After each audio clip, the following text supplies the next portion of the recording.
and welcome to Dear Hank and John. Or as I like to call it, Dear Jessica and Hank. Or as I like to call it, Dear Edward and Jessica and Hank. That's right, you guys. This is the first time there's ever 3 people on the podcast, I think this is the first time we've ever had 3 people on the podcast, but in any case, this is a podcast where 2 brothers and occasionally special guest hosts answer your questions, give you dubious advice, and bring you all the week's news from both Mars and AFC Wimbledon, except for that last part isn't going to happen today because we're recording this significantly in advance. And our guest hosts today are Jessica and Edward, who together produce and create the YouTube show How to ADHD, about attention deficit hyperactivity disorder and associated things. I'm really excited to hang out with you guys again, because I've always enjoyed hanging out with you, but this time we're going to record it the whole time, which is extra weird. It's super weird, especially when we're not in charge of the edit. If it makes it less weird, I totally recorded it all the first time. Wait, what? What? Oh, not allowed. You have to. What? We were in California. You have to tell people. I just told you. I I feel like there's some sort of statute of limitations on like how long all right. you have to tell them. So now I have to invent time travel. It's fine. It's fine. This is how I start the podcast. I ask, how are you doing? I'm good. I got to go back to yoga for the first time because I was in a coma from, I adopted a puppy 6 weeks ago, and I was like, oh, it'll be a cute thing to have around the house. And I forgot that it's like mostly teeth and like bladder for the first month at least. And so I'm finally coming out of this coma where I'm like, I have time for other things. So I got to go to yoga today, and I was like, Edward, you're in charge of the dog. Bye. And I just ran out the door, and it was fantastic. I had a great time just because, as it turned, I think I'm also finding out what kind of dad I'm going to be because Jessica and I are married, obviously, but maybe not obviously to some, but yes, we are. I'm finding out what kind of dad I'm going to be because when Jessica takes the puppy out, her name is Chloe, she's so like gentle and like, hey, we're going to do this and training. And I just went, okay, you have to be tired. We're running. So we basically ran for about 7 or 8 minutes straight. Like I would stop to let her catch her breath, and she has tiny legs. I mean, I wasn't running. I was speed walking at best. Right. She was hauling just as fast as she could. Which is hilarious because you have very specific instructions on like what to do. Yeah. Oh no, I did not do those. Any of them. Come on. Any of them. Yeah, no, I did. You said exercise her and feed her, and I did those things. Awesome. I totally did. You guys. But it only took me like 7 minutes. I feel like you're gonna be the kind of dad where I'm like, entertain our kid, and I'm gonna come back and you're gonna be like, poker and beer was fine, right? Like, what do you mean heroin's off the table? Yeah, you can't undo all of the hard work that Jessica did with this puppy at 1 hour at yoga class. This is like textbook parenting right now. It's happening. You're learning, and you should learn from these mistakes. No, we have to get on the same page, though, seriously, because I'm so going to be like the disciplinarian, and Edward's going to be the fun dad, and it's going to suck. Yeah, I'm trying. You just have to care less. You have to care less. I can't. I don't know how to help you. All right, we're going to do some questions from our listeners, you guys, because I cannot psychoanalyze this just this one particular couple. We also have to deal with people who are actually looking for advice, unlike you, who I'm giving it to unprompted. The first question. Oh, wait, no, you brought a poem, so you should do a poem. Yes. I did bring a poem. Okay, so I love this poem. It's by Emily Dickinson, who, by the way, was thought to have not just depression, but also possibly ADHD. Oh, wow. So it's called I Had No Time to Hate Because. I had no time to hate because the grave would hinder me, and life was not so ample I could finish enmity. Nor had I time to love, but since some industry must be, the little toil of love, I thought, was large enough for me. Oh, yeah, that's good. Oh, man, poetry. It did the thing that poetry's supposed to do to me. It makes you feel? It poeted at you just then. Yeah, that poetry was really just good, happened actually. to me, you guys. Hey, you guys, was that a happening? Did we just have poetry? What did you feel? What did it make you feel? It gave me a little goosebumps. I was like, oh yes, that is right. Right. I love short toil poems. Of love. I love short poems because it's impossible to cram the whole of everything that you want to express in like 8 lines, and yet she did it. Right? Mm-hmm. Like it's so impressive to me. That hit like you had told me about this one before, but like just hearing you read it just now, it really did give me chills. That was amazing. Wow. Maybe I have a career in poetry reading. There we go. Let's just if the whole ADHD thing goes away. How to poet. The name writes itself. Let's just keep going. No, but the reason why I love this poem so much is because it really does remind us, and like as a YouTuber, I have to remind myself of this all the time. Like you don't really have time in life to fight with people and to hate things. Like it's just your time here is short. So do something good with it. Like hate doesn't get anywhere. It just creates more hate, right? I feel you. Absolutely. And if we're speaking of having a positive impact on the world in the time in which we're here, we have a question from Jillian. It's a segue, you guys. It happened. Wow. That was a stretch, Hank. I'm not going to lie. You just zip by on that segue. So Jillian asks, Dear Hank and Jessica and Edward, I am having an extremely important ethical dilemma. When in the grocery store, I look for and buy produce products with the latest expiration date available. I previously thought that this was normal and inconsequential, but am I contributing to product waste or causing people that shop after me to buy older produce? Please help, as I may be a horrible person and do not know it. I wish I had an name-specific sign-off, but in the attempt, once in a Jillian. Yeah, that works. Oh, no, I love that. Done, Jillian. I love that. Really good. Okay, first of all, I do want to normalize this for you because I'm pretty sure that everybody does this. Like, everybody goes and looks through. Because, like, you have to make sure it's not expired. And then while you're looking, you're like, maybe there's one that's, like, less expired or, like, more not expired. I think it's really normal to do it. But, yes, it does contribute to product waste. I worked in the restaurant industry for a lot of years, and there's, like, a thing that you have to do, which is first in, first out. So, like, that's how these systems keep working without breaking down, is if whatever's on front, that's what you take. However, I will give you this permission. If you are going to cook something and in like 5 days and you need this thing to not expire before then, I don't think there's anything wrong with like taking one behind it. But if you know that you're gonna like, I don't know, you're getting milk and you're gonna use it all today or tomorrow anyway, like take the one that's gonna expire in a few days and like, do humanity a favor. But I think that there are certain circumstances when it's totally fine to be selfish and look for the one in back. The other thing I gotta say to Jillian is just thinking about this makes me think you're probably a pretty good person. Like you're like putting this front of mind. You're like, wait. What is the effect that my like seemingly inconsequential decision is going to have on the world at large? Just the fact that you had that thought makes me think you're probably doing okay. Exactly. No, that's a really good point. I think probably most of the people walking around thinking they're horrible people are some of the best people on the planet, just because everybody who's actually a horrible person is like, I'm fine with all of this. Yeah. If you're truly horrible, self-reflection is not a symptom of being a terrible person. You can just be like, yeah, it didn't even occur to me that I am just awful. I think mostly people, it does not occur to them. And such is life. You guys want to ask another question? All right. So Kirsten asks, Dear Hank and Jessica, I guess, and Edward, my graduate school, right, you're here too. My graduate school requires us all to purchase a set of business cards at the start of our program, presumably for networking and that sort of thing, either in sets of 250 or 500.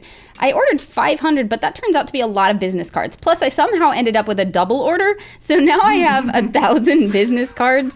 My program is only 2 years long, and at the rate I've been handing them out, there's not a snowball's chance in hell I'm going to use all of these cards. I thought that if anyone had any dubious ideas about what to do with 1,000 business cards, it would be you two. Thanks for any suggestions you can give. Kirsten. You three. Just so. Oh, yes, you three. You're still here? Once upon a time in the history of Vlogbrothers, I actually had this exact problem. Very similar. I accidentally got my business cards printed with the same thing on the front and back, and it was just the logo of my company. My name was not on them anywhere. And so I turned to the audience and said, hey, what should I do with all these misprinted business cards? And I got a bunch of ideas. I taped them to my face. I made little origami things out of them. And then ultimately, like, you could also just, I was like, I could just stamp my name and number on them and turn them into actual business cards. That's not going to help Kirsten here, who, gosh, how long does it take to even meet 1,000 people? Yeah, it depends on if you're how introverted you are, I suppose. Like, it would take me quite a while. Okay, assuming that she can't go through these 1,000 business cards in the 2 years, I vote you still use them. They're still good. Just cross out the listing as a candidate in the program and replace it with, I don't know, either what you are now, or if you want to have fun with it, replace it with things like space alien or professional dog petter or purple promoter, because you like the color purple and you think there should be more purple in the world. And then, even better, like, pass them all out at the same party until everybody's like really confused. Wait, I love the idea that the color purple has like an association. And it's like, it got its own movie, just so we're clear. It got its own movie. Right, I forgot.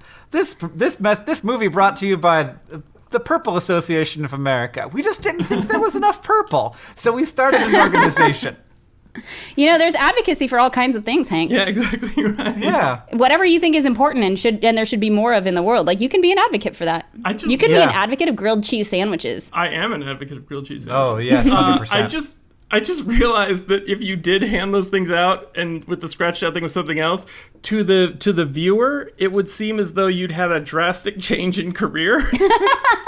Make it so it's still visible, whatever it was before. The whole thing didn't. That whole graduate school thing did not work out. I am now a space alien. I mean, that's pretty much what people do. And they go to college for one thing, and then like they cross that out and like have to replace it with whatever they end up doing with their life. That's totally true. It's a tough job. And I mean, how can one become a professional pet petter? Because I do like that activity, and if someone wanted to pay me, I probably would accept that. You know, I think you just start putting it on business cards and handing it out until there's somebody like me who has a puppy that's like, can somebody else pet her for a while? And whatever you charge, like, I will pay it. I will just do it. Like, I will put her on a plane right now.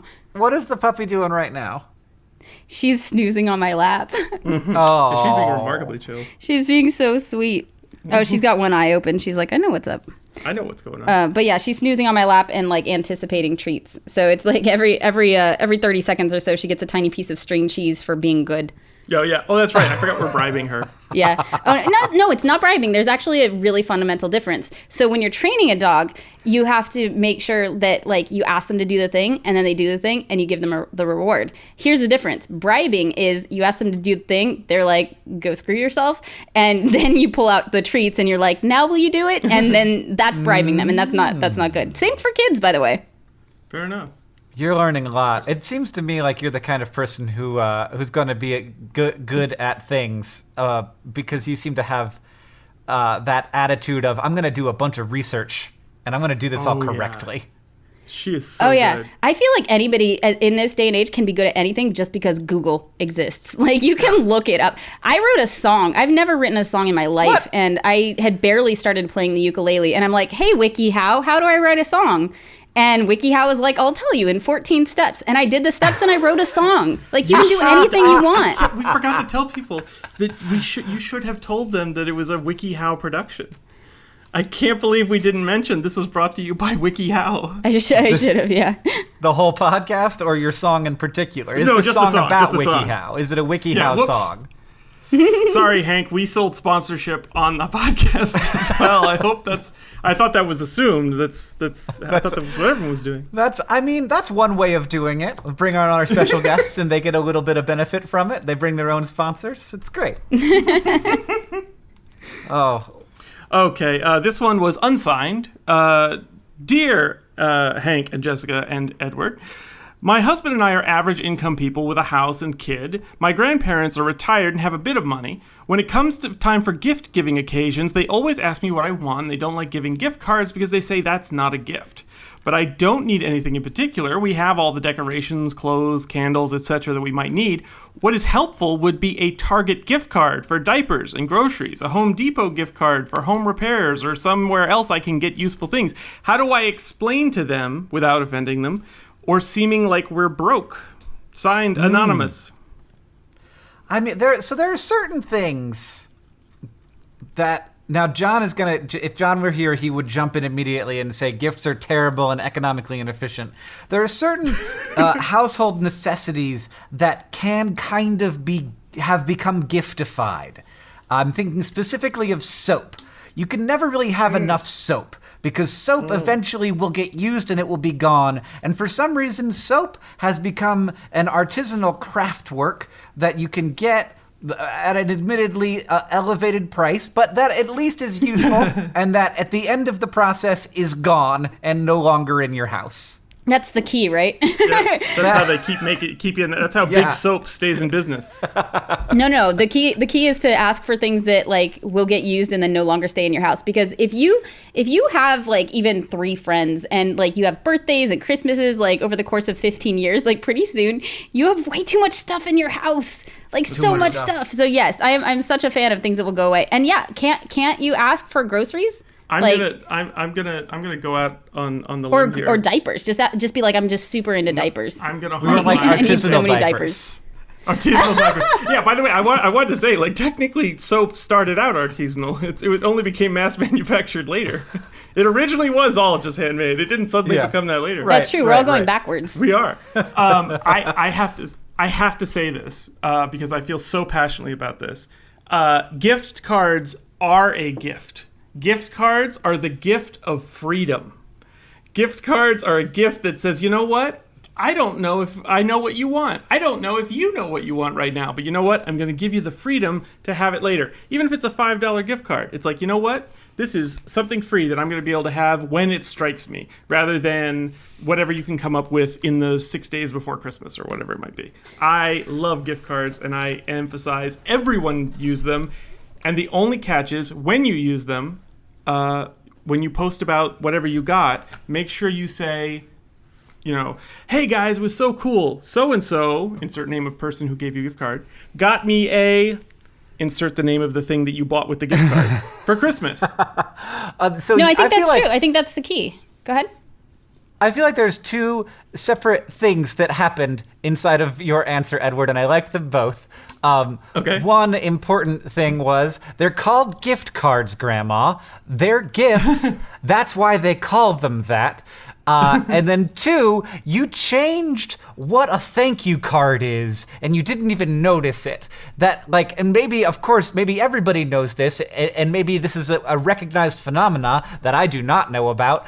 But now thank you cards are super out of date, and you would never like write a note and say thank you so much for the thing. Yeah. No, you post about it on social media. You put it on Facebook, and you're like, thanks, Trevor, for the pants.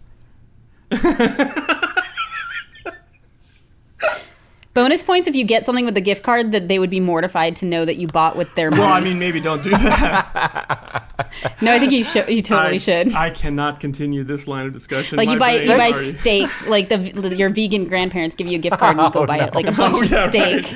Thanks for the Omaha steaks. And this is why they don't like giving gift cards. They can't possibly know what you're going to do with it. Thanks, Trevor, for these 1,000 Pokemon cards that I bought. By the way, apparently Trevor is just quite generous in your world. He's giving you pants. I don't know. And 1,000 Pokemon I don't know cards. how much 1,000 Pokemon cards costs. Pants aren't that expensive. I mean, in today's market, pretty much a lot. Probably depends on the Pokemon I would assume. cards. Yeah. If you get like the really rare ones. I was gonna say you could probably get 1,000 Squirtle. You could probably get those just with a printing error. See our earlier answer. I deeply agree that gift cards are a great present, and also that you should tell people the thing that you got with their gift card, in some way, and to thank them. But like, it is weird to be in that place where you're like, well, look, we need diapers, and it's really nice to not have to worry about this particular diaper payment. You could also, I mean, my grandparents. A lot of what they gave my parents was like stock for me, or like invest, like bonds, savings bonds, that kind of thing. Right on. And that's like really nerdy and dumb, and I don't know. It's a little bit weird to ask for, but I think that is a good grandparent gift, just to be like, we got you $50 of Apple stock, which it probably isn't possible because Apple stock costs more than $50 a share or whatever. But something like that, something that maybe by the time the kid is 18 years old is going to be worth more and will be a lesson in how investment works. Yeah, it's brilliant. If somebody had bought me Apple stock when I was a kid, like, I would be rich. I think that's a really brilliant thing. So it's like, it'll be fun. Either it'll be worth like $1 million or nothing at all. Like, it's a gamble. It's like a lottery ticket. I really love the idea of asking your grandparents to give you or your children stock if the grandparents don't already know how stock works. Just because the conversation, like, I get you what? Chicken stock. You're gonna end up with like a lot of chicken stock. I guess if they really want stock, I guess they're planning on making a soup. Just give me the chicken stuff. Give me the chicken stuffed vegan grandma.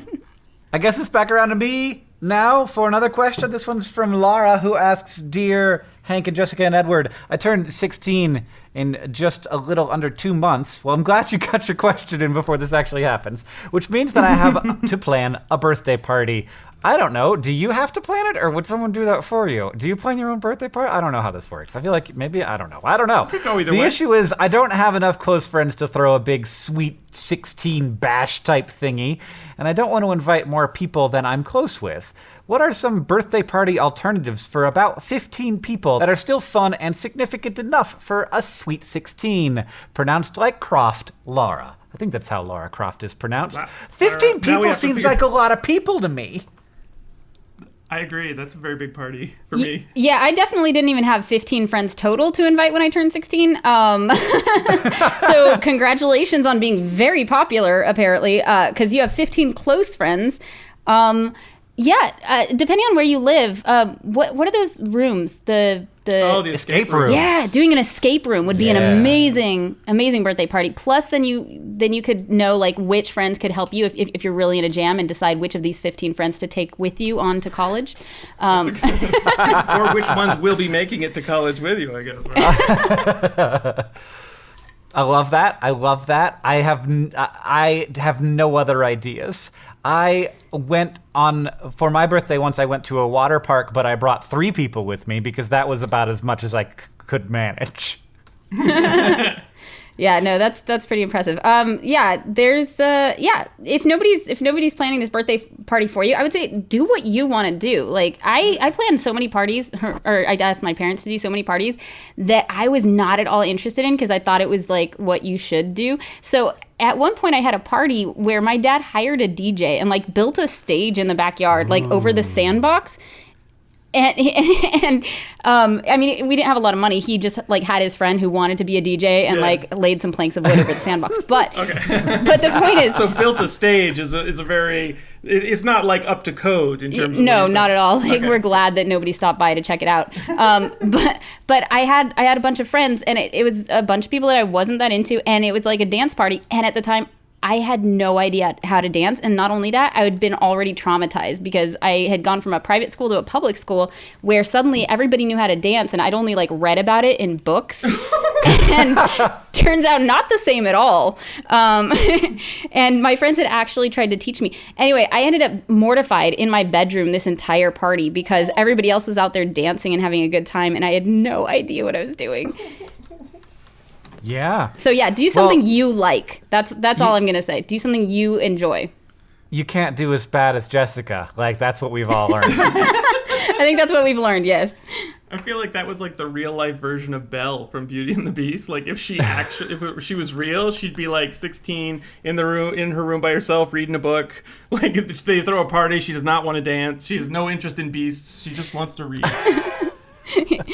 Yeah, can I just have a library for my 16th birthday? Like that would have been amazing. I'm still waiting for my library. I really want a library someday. Just a whole room with books. This doesn't even have to be for the podcast. I just have to tell you, when we went and saw the live action version of Beauty and the Beast, one of the cool things they did that made it better is they made the moment when she starts to realize the Beast is cool when she sees the library. Like they kind of did that in the Disney movie, but in the live action it was like you could see she was getting into him all of a sudden. Yeah, because it wasn't just the library. It was he had read all the books in the library and she was like, oh, my kind of man. Yeah. Okay, so I believe it is your turn, my dear? Yeah, because before it was just kind of a Stockholm Syndrome situation. It was totally a Stockholm Syndrome. It's a pretty creepy story when you come right down to it. It really is. So many children's stories aren't they? Yeah. Correct. Milady and the Beast. Hansel and Gretel, I don't understand like why you would tell that to a 5-year-old. Like, don't wander into the woods. No, like, that you'll was get why. Stuck in an oven. Yeah, I guess you gotta learn not to wander into the woods. There's evil in there. That's it. Fairy tales used to be about like, you tell these things to kids to get them to act right. I didn't realize that. Yeah, they're not bedtime stories. They're warnings. They are all warnings. Wow, that just changed my childhood. That would be like if you started reading to your children at night, like caution, rocks may fall ahead. Like all the or maybe some more applicable concern. Maybe we should I have was just trying to think of like caution signs. I feel like we need books warning of not spending too much time on social media. Yeah, exactly. This is the kind of bedtime stories we need. We need bedtime stories about like how dangerous it is to see your life as a series of quantified likes and shares and follows on social media. And Gretel regretted posting all those photos on Instagram that day. This makes me think like kids in the past would not fall asleep to these stories. They'd lay up all night going, "Oh my god, like this could happen to me." Now we're so far removed from that it's like, "Oh, it's sweet." We also soften them up now. That's true. Yeah. Anyway, sorry, that was totally tangential. Sophia says, "Dear Hank and Jessica and Edward," I remembered you this time. Thank you. For a long time, I've found myself clicking on Facebook or Instagram when I open my phone and then mindlessly scrolling through the feeds. Usually this happens when I'm procrastinating something I actually need to do, but also sometimes I'll realize that I opened one of these apps without realizing what I'm doing. Yeah, been there. I don't enjoy doing this, and I really wish this wasn't something I instinctively did. However, I have this weird part of me that feels a sense of obligation to remain on these platforms because I have family members that reach out to me on them occasionally, and I sometimes use Facebook groups for school-related purposes. How can I stop using social media when everything in my life is seemingly entangled in the social internet? Any suggestions as to how you have dealt with managing time spent mindlessly scrolling would be greatly appreciated. I have no idea. Sophia. I love the honesty there. Like, I don't know, help. Somebody else be in charge of my phone. I mean, I will literally be on Reddit and I will type Reddit into the URL bar. I'm so broken. I'm so broken. What is, like, I have like 4 or 5 automatic places to go. Twitter, Google News, Reddit, my email. That's mostly it. And my fingers will do it without me telling them to. Sometimes, even when I'm already there. I feel like that's like the alcoholic reaching under the sink and realizing all the bottles are empty. You're like, this is a moment. I have just realized there is something wrong with me. And the first step is admitting that there is a problem. Exactly right. And congratulations on reaching that step. I am not surprised if we don't start having 12-step groups for social media like really soon if they don't already exist. But there are things that you can do besides going cold turkey. First of all, there are apps where if you just need to be off your phone because you're busy procrastinating on homework or something that is going to be obviously less exciting than anything that you might find on social media. There's an app called Forest where you can plant a tree or a bush or whatever, depending on how long you want to not be on your phone, like 15 minutes, 20 minutes or whatever. If you don't need your phone, it's great because it helps with the mindfulness. You pick up your phone and you realize like, oh, right, like I was not going to do this right now. I was going to do X, whatever else that I'm going to work on. And you can switch out of the app where you're busy growing a tree for 15 minutes, but you will kill your tree if you do so. I like that so much. Right? That's so smart. And you can do the version, they have a version where you will actually get to plant real trees in real life. Like you'll be contributing to actually planting trees in the real world if you build enough trees. Or sorry, if you grow enough trees. Clearly I'm not a gardener. Her dad could build stages and trees and just all kinds of things. No, but it's a great app. I really recommend it. I think it's free to cheap. I'm not sure exactly, but it's really great. If you do need to be on your phone or you do need to check social media, because it is kind of hard to live without it at this point, I heard the best tip. Oh my God, this guy had social media rules for himself, or rules about using his phone in general. One was turn off your notifications. Like you don't need those. You're gonna remember to check your Facebook, and if you don't, it's not the end of the world. You're gonna remember to check your Instagram. So turn off those notifications, and then when you go onto your phone, onto your social media to check things, do one round and don't repeat it. Go through your Facebook, your Instagram, your Twitter, whatever you do, once, and then don't go and start the whole cycle over again and see if like anybody liked your post since you posted it like 10 minutes ago. Go away, do something else for a while, like come back in an hour and you can do the rounds again. But it does amazingly keep you from just spending the whole day on social media if you only go through the rounds once. I want to add a tip to that, actually. One other thing that is really super helpful, I read an article once about how to make your phone less appealing because I had the exact same problem. they said, other than things like turn off your notifications, stuff like that, they said you can do this in your settings, in the accessibility settings for most phones. Turn it to black and white. That's so hardcore. I can't do it. When you turn it to black and white, your eyes you just don't care. Like your eyes are not, the color is no longer drawing you in, so it just looks like copy, and you kind of lose interest. It gets boring very quickly, and you can just kind of go, well, I'll do something else. That's so weird that that we're just like, ooh, candy. This is bright, like fruits. That's exactly what trees. It is. Because there's a reason Candy Crush did so well. There's another one, by the way. I haven't checked it out yet, but somebody else told me about it. Called Rocket Focus. So you can actually build rockets instead of planting trees. But I think it works kind of the same way. But I think on that one, it's only 25 minutes. So it's based on the Pomodoro technique, where for 15 minutes or 20 minutes, 25 minutes, whatever period of time, you only do what you mean to do. You don't do anything else. You don't answer a phone call. You don't answer a text. You don't check your email. You don't do anything except the task you're intending to work on. And then you get a 5-minute break. And it can help so much because so many of our tasks take like 10 times the amount of time that they should take, just because we constantly are interrupting with other tasks, and you have to switch gears. And for some of us, especially with ADHD, those transitions are really difficult. Yeah. And I think it's absolutely the case that a lot of these things we cannot remove from our lives. It's a very important part of how we socialize, how we stay in contact with family and friends, and also a very important part of work. Even if you don't work on the internet the way that we do, it's part of networking and part of being able to know what other people in your industry are doing. So you need to be on Facebook, and it's too bad because I think a lot of people would rather not, honestly.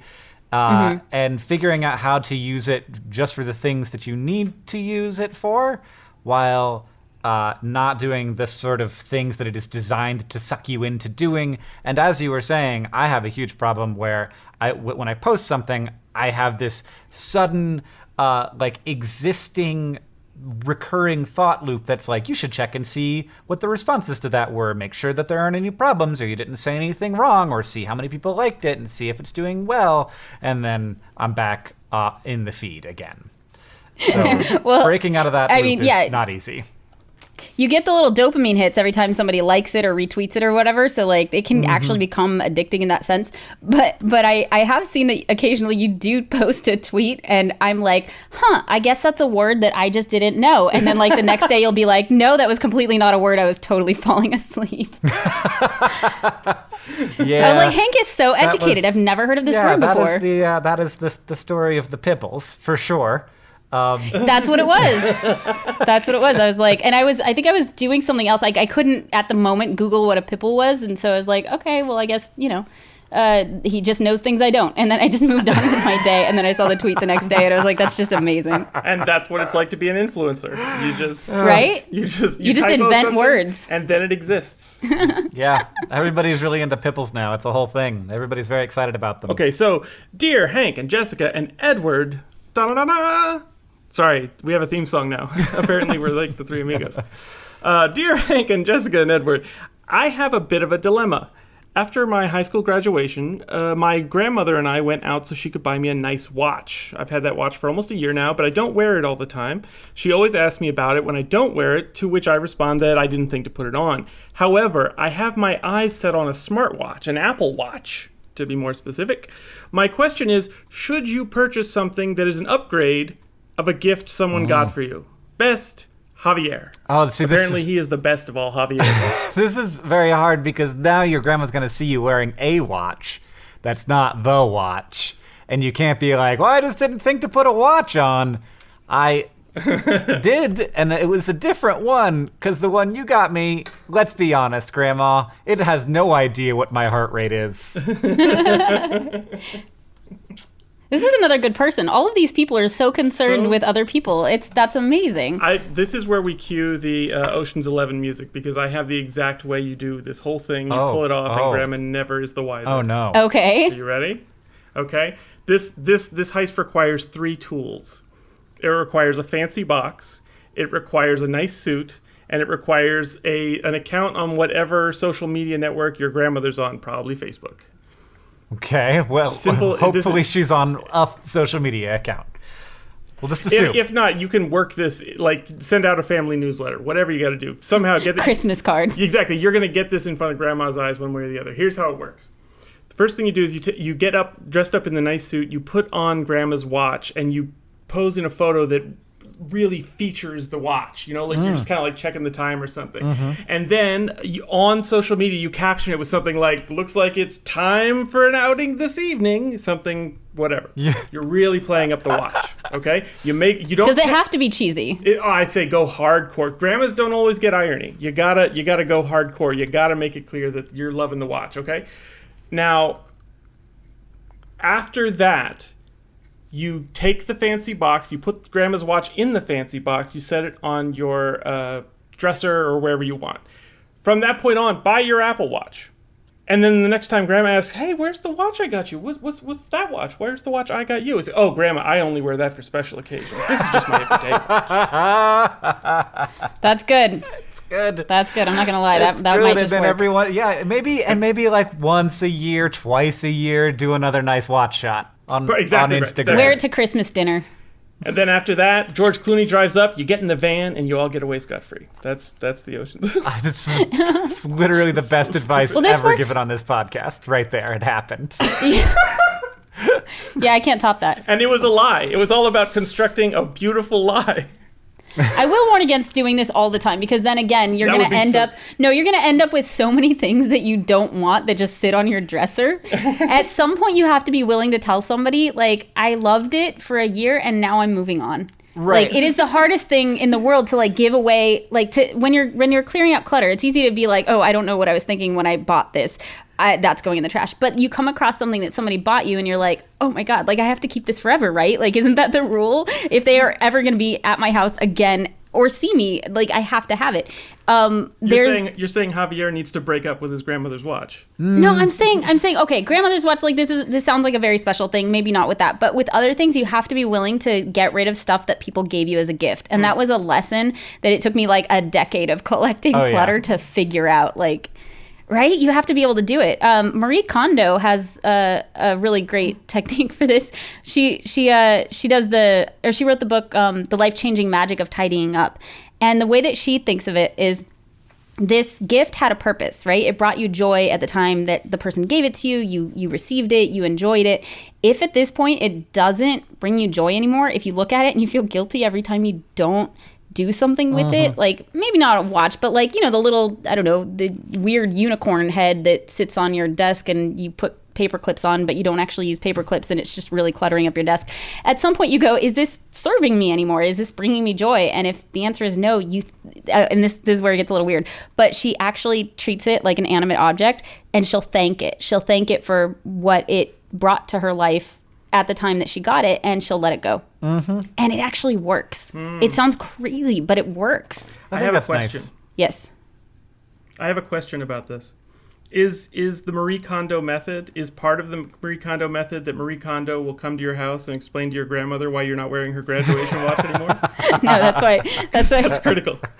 Grandmas might be exempt from this particular. Grandmas are apparently immune to Marie Kondo and her wiles. I don't know. I kind of want to tweet at her now and be like, what would you do in this situation? How do you not break your grandma's heart? She's like, I kept the watch, of course. What's that? The main thing to avoid here in all grandma-related gift things is you don't want your grandma to think that you now want a collection of something. Because, like, if you say, like, I love that so much, and then suddenly it's like, well, every Christmas and birthday from now on, you're getting that one thing over and over again. You need to be very clear that this watch is the special one watch. And you're not a new, like, convert to having lots of different special watches. You just want one special dressing up watch. No, that's a really good point. Yeah, some people end up with like an entire turtle collection or a penguin collection because, like, there's nothing when wrong you're with a turtle collection, I'll say. pitch. There's nothing wrong with turtles all the way down, or you could get an absolutely remarkable thing, which comes out September 25th and is available for pre-order now. Hey, I didn't even come up with that idea for the gift cards. Anytime anybody asks me what they should get for gifts, actually, a book is almost always a good gift. Like, they're like a reasonably priced thing that also, like, is fairly easy to pass on to someone else, whether that's like a used bookstore who might give you credit. We got some good ones, those in Missoula here. I don't know if everybody's got those. Or donating to a library or to other people who, schools and stuff. I feel like having another book in your life is never a bad thing, and also they look really nice in your house. And That's true. I think we should especially all in hardcover. I agree. You guys, and you never have to wear them on your person, so no one will ever ask you what happened to that book I gave you. that's right. You're not supposed to like walk around with a book strapped to your wrist. That doesn't make any sense. Unless it's a really good clock book.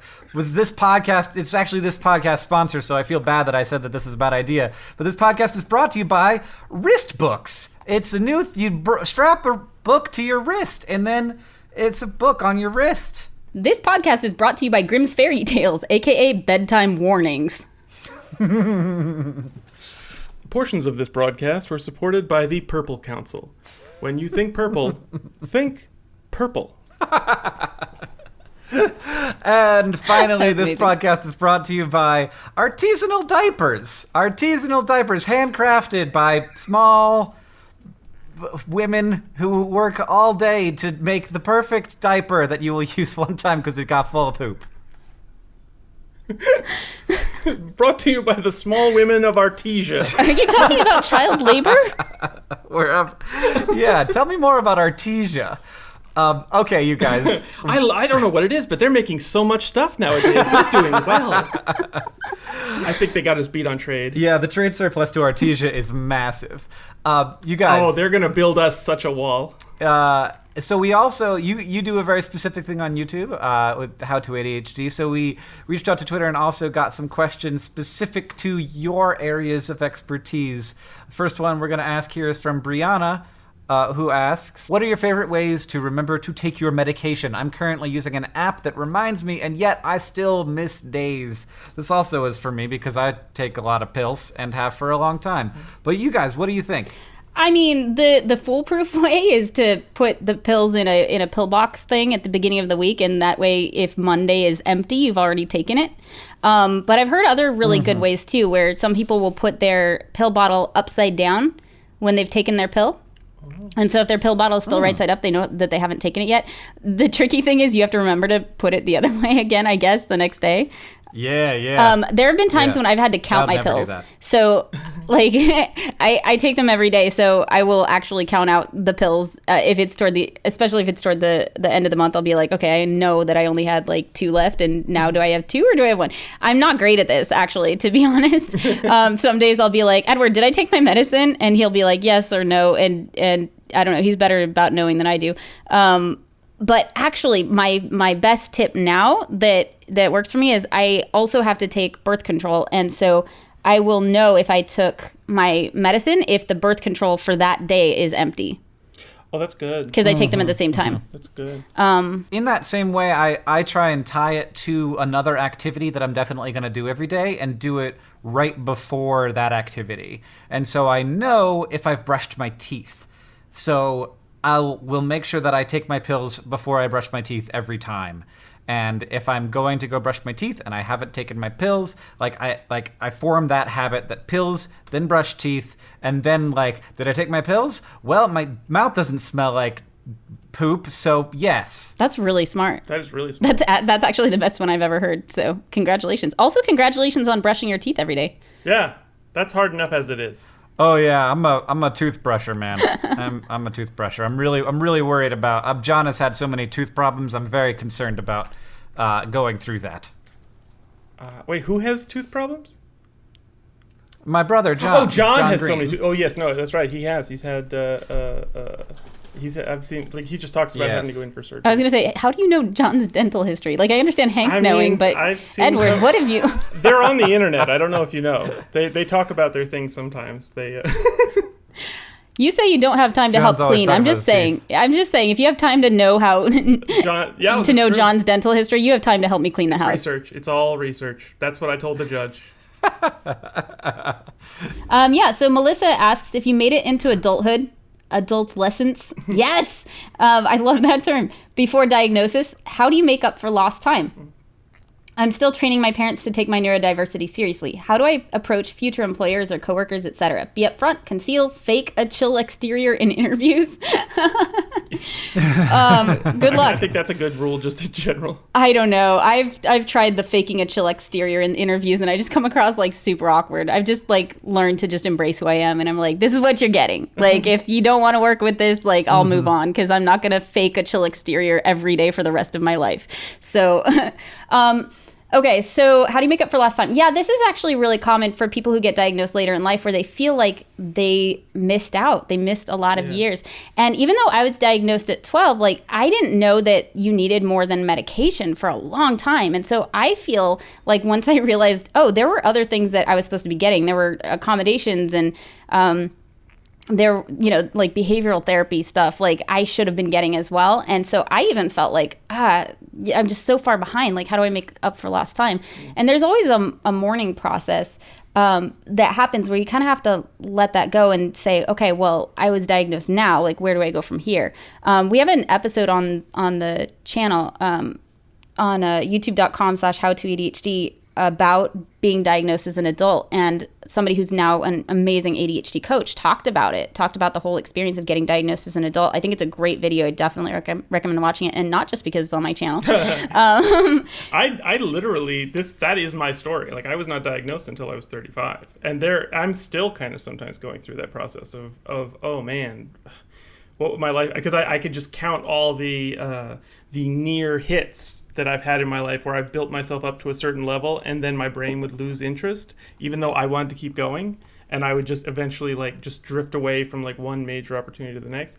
The only thing that gets me through, Melissa, is I just like to think of like every person has their own circumstances, has their own situation, and as such, they are kind of like their own formula, like an algebraic formula, and they have to work themselves out. They are solving themselves over time. And you can't think, oh, what if I had found out earlier, because that's not your formula. You wouldn't be you if you found it earlier. You'd be that would be somebody else. That wouldn't be you. So you're you, and here's what you have. What are you going to do with it from here? Yeah. And as far as how to approach future employers and like whether to tell them or not, it really depends on your own personal comfort level. You do have some protections because it is considered a disability. If you want to reveal to like the HR department that you have ADHD, you can also ask for accommodations, which you don't have to be like, hey, I have a disability, I need accommodations. You can go and say like, hey, I have ADHD. This is what it means for me. These are a few things that I personally struggle with, and these are things that help me work at my best. Like if I can wear headphones, or if I can have an office where I'm not facing, you know, the water cooler and like hearing everybody talk, or whatever it is. And that doesn't even have to come up in the interview. That can be once you got the job. Hey, here's how I work best. That's not crazy. Yeah, technically you can even get accommodations, like especially if you're dealing with something like dyslexia, you can get accommodations even during the interview process. If you want to have like a verbal test rather than a written test, you can ask for that. But it really depends. Like most people prefer not to reveal it until they get the job. But there's two ways you can do it, right? You can either let them know I have ADHD, this is what it means for me, and these are some things that would help me. Or you can say, hey, I have challenges with, you know, I get distracted if, you know, if there's a lot of noise around, would you mind if I wear headphones? You don't necessarily have to reveal the diagnosis. You can just reveal one of the symptoms that you need help with. But yeah, it's a really personal thing. But what I wouldn't count on is anybody understanding what you're talking about when you say ADHD, because there's... Yeah, prepare for like a long conversation. Yeah, you have to let them know what it is and how it's affecting you, because most people think, oh, well, isn't that the thing where like kids are just bouncing off the walls and don't do well in school? And you have to be like, no, actually, you know, there's the inattentive presentation. Like if you have that, like, you know, I actually am not going to be bouncing off the walls, or like, you know, I don't need a trampoline in my office. Unless your job is like trampoline tester, in which case I will be bouncing every day, sir. Yeah. Our last question from Twitter comes from Haneen, who asks, how do I deal with my sister's mood swings due to her ADHD? She gets very anxious, and sometimes I don't know what to do other than hug her until she's calmed down. Are there any coping mechanisms that I can share with her? Oh, that's a good one. First, awesome on you for understanding that the mood swings are due to the ADHD, because not a lot of people know there is emotional dysregulation that's a major part of ADHD, and most people don't know that. I didn't know that. I have ADHD. I didn't know that until I started doing the research. So awesome. And you're such a good sister. She gets very anxious, and sometimes I don't know what to do other than hug her.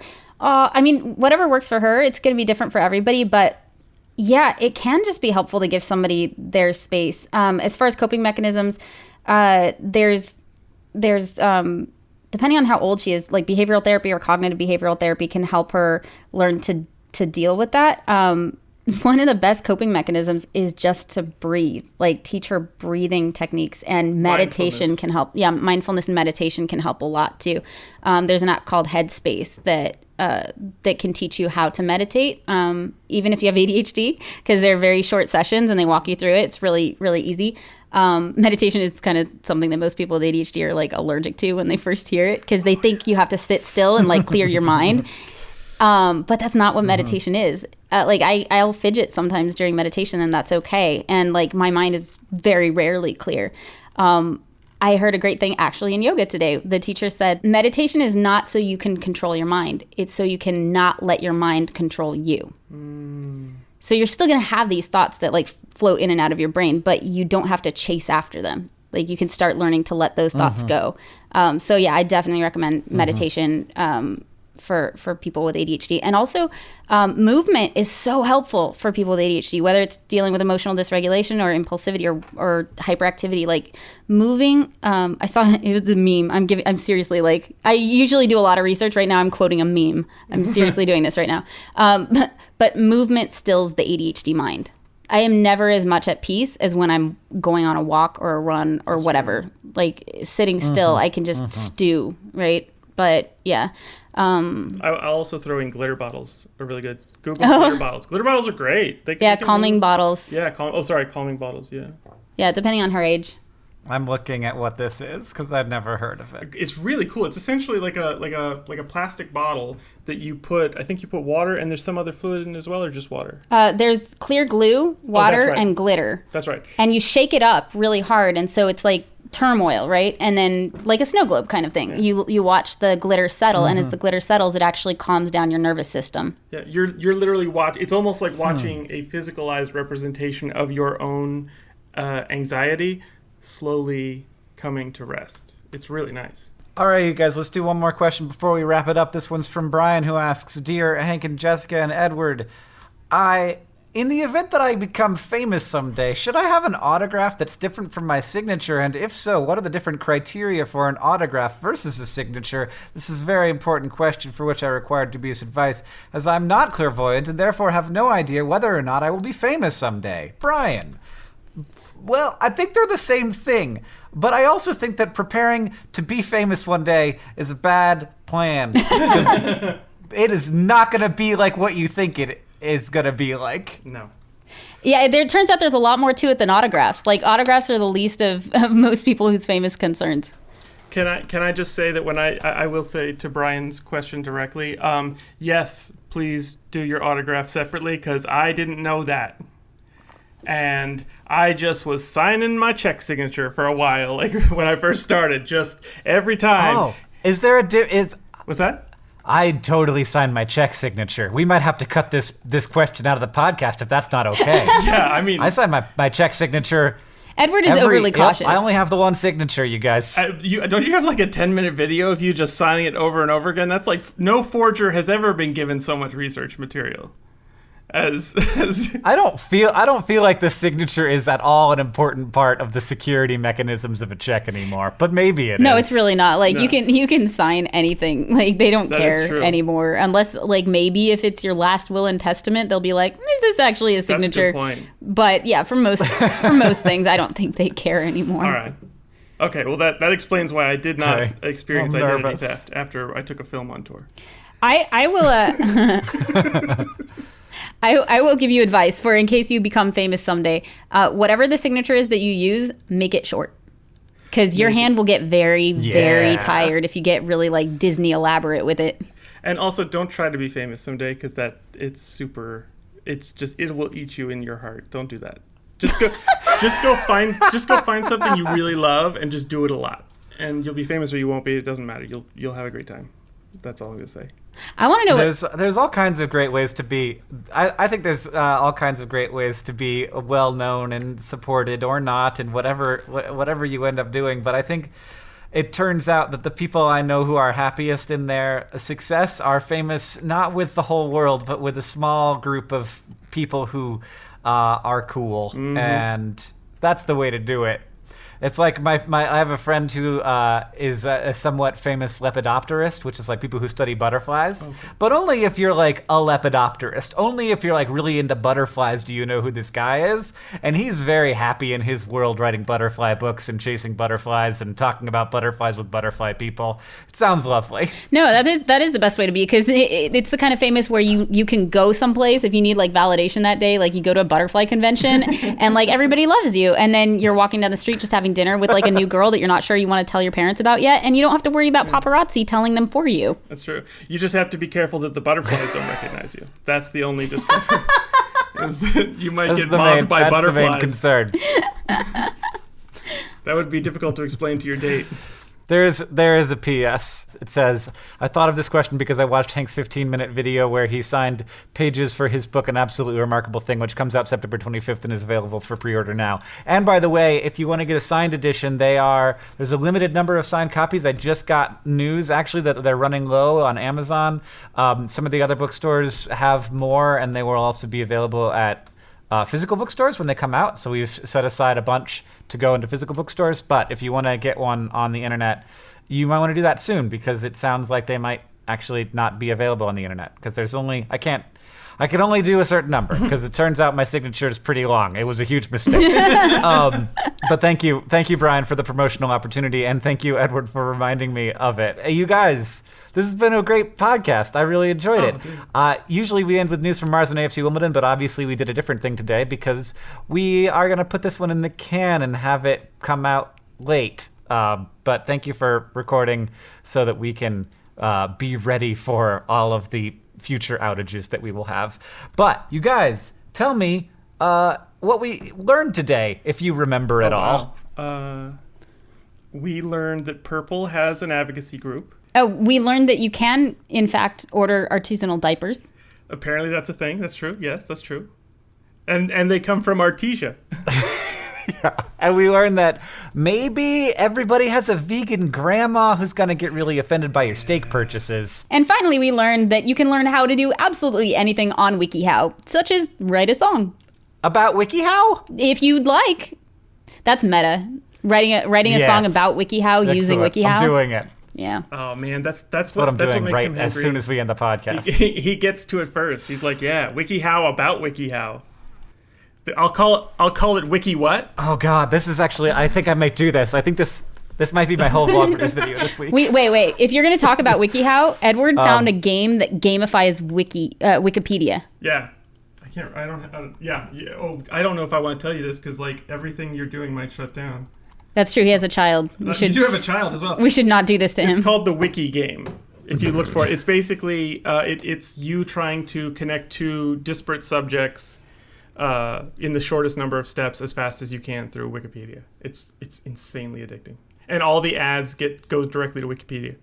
Man, this WikiHow article on how to write a song is great. So many good illustrations of people who seem like they're just having a great time with themselves or with friends. This one has a really weird... This was a bunch of musical notes on this one, except there's one giant hook. I don't know, is that... Oh, it's about the hook. You gotta look for the hook. Oh, anyway, that's my Vlogbrothers video. Let's not talk about it, because I don't want to spoil everybody. Of course. This is gonna be awesome. You have to call it Wiki what. That's all I'm saying. Right. And even better if you use even better if you use the how to write a love song. That's the one I used. It was fantastic. How to write a love song specifically for WikiHow. That's a video right there. It names itself. God. Yeah, it does. All right, you guys. Thank you. This is a pleasure. This podcast is produced by Rosianna Halls-Rojas and Sheridan Gibson. It's edited by Nicholas Jenkins. Our head of community and communications is Victoria Bongiorno. The music that you're hearing now and at the end of the episode, at the beginning of the episode, is by the great Gunnarolla. And as they say in our hometown, don't forget to be awesome.